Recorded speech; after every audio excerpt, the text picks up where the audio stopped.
Oh, technology's frustrating. We're going to try this shit again, guys. We're going to expose, hopefully, Kansas City Police Department's corruption, as well as their involvement with Stark County Child Protective Services here. And this isn't just here. This is happening in Ohio. It's happening all throughout the nation. Falsified reports, lying, just any effort to sit there and exaggerate what exactly took place, just to sit there and charge the public and go after parents and try to take our kids. This took place February 13th, 2019. I am. Let everybody get a background real quick on what's taking place. I was the neighborhood taxi over in Jackson Sherritt. I worked every job driving you could think of. I was a nighttime cab driver, 7 to 7, 12-hour shifts, 6 days a week. I was the neighborhood taxi, taking people to the store, trips that they needed to get on.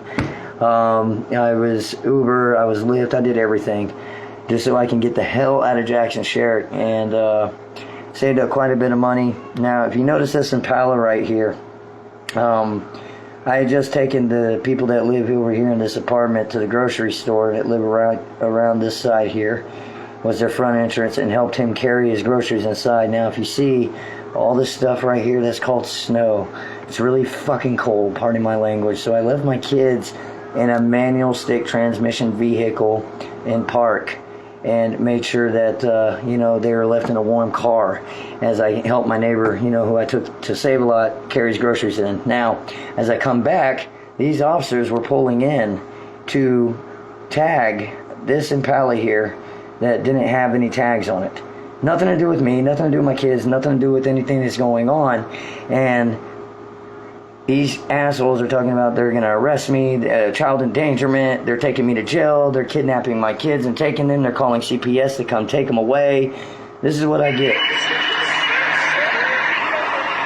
I'm freaking the hell out by this point.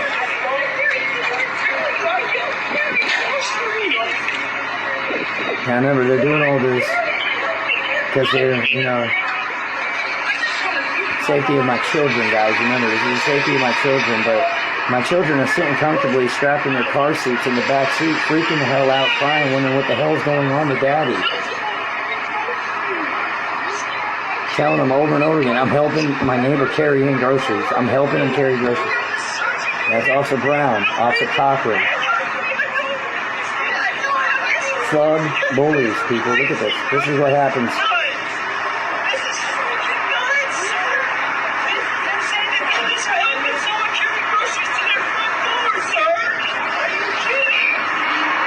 Yes, supposedly this is disorderly conduct.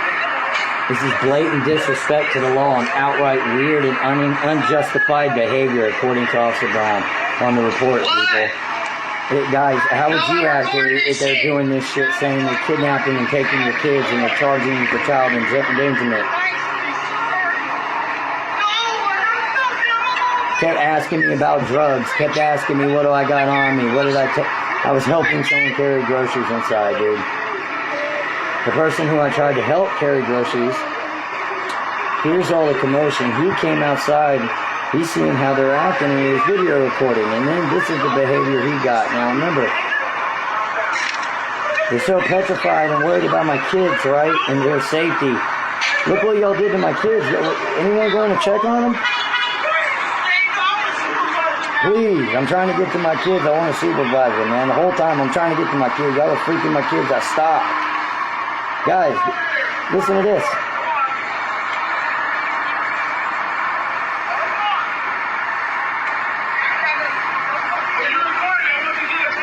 If you record, I want you to get a close-up. And go back in the house.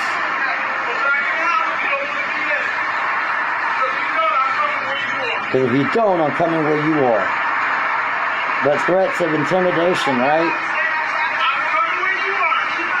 I'm coming where you are. Keep it up. Now, guys, remember, they're doing all this because, the safety of my kids. Do you see anybody going to my children, y'all? All this shit they're doing, threatening members of the public, scaring the shit out of them, handcuffing me, saying they're calling CPS and taking them. And I listen to his reaction when my daughter really starts freaking the hell out.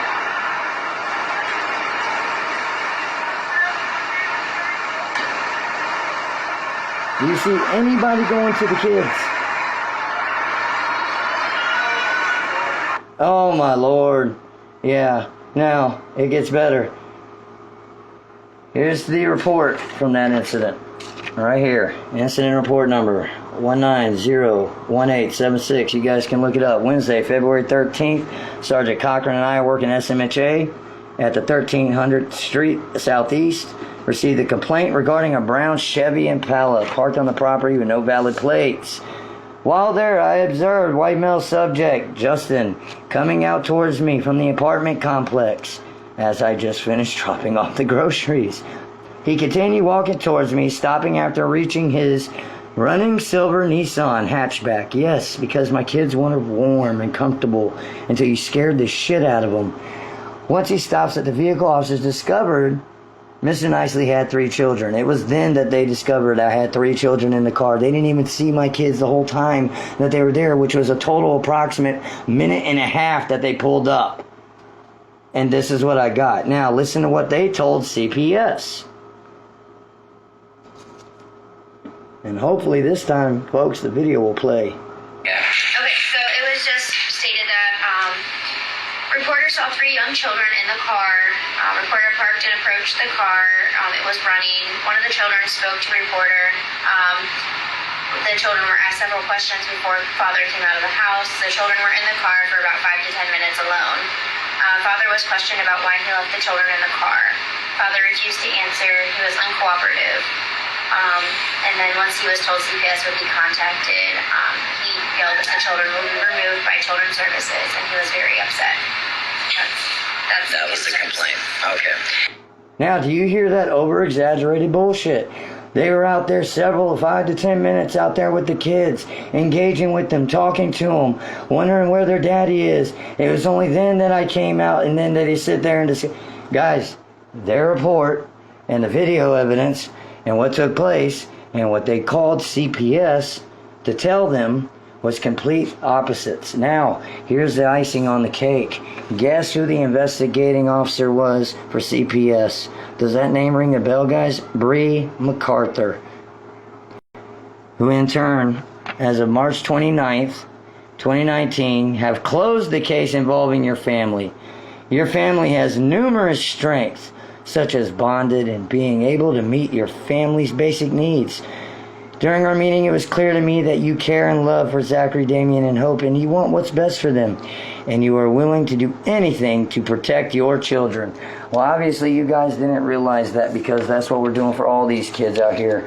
Here's your proof, folks, of how they conspire with Canton City Police Department and Child Protective Services, especially with the name Bree MacArthur that keeps popping up. This is one video of several that we're releasing today, and we're going to show and expose how come you can't go to the IA as far as your Internal Affairs Department and Canton City Police Department. You can't go to Andrea Perry, the Safety Director of the City of Canton. You can't go to Child Protective Services or to ODJFS to talk to Jerry Coleman, Tricia Maley, or any of the Deputy Directors of CPS or those involved with the county agencies. Richard Regula will blow you off. Your law director, Jason Reese, will run you through the justice system and intentionally make sure to put prosecutors on you to retaliate against you. And all of this, folks, is going to be exposed all week, video after video after video, with documentation after documentation after documentation dump of everything going on. We encourage everybody to share, expose it. This is just one of many. Everybody out there, the only way that we're able to beat this is a unified front of exposure, transparency, and accountability. I tell everybody, every engagement, record, save your ass, share the videos. Y'all have a good day.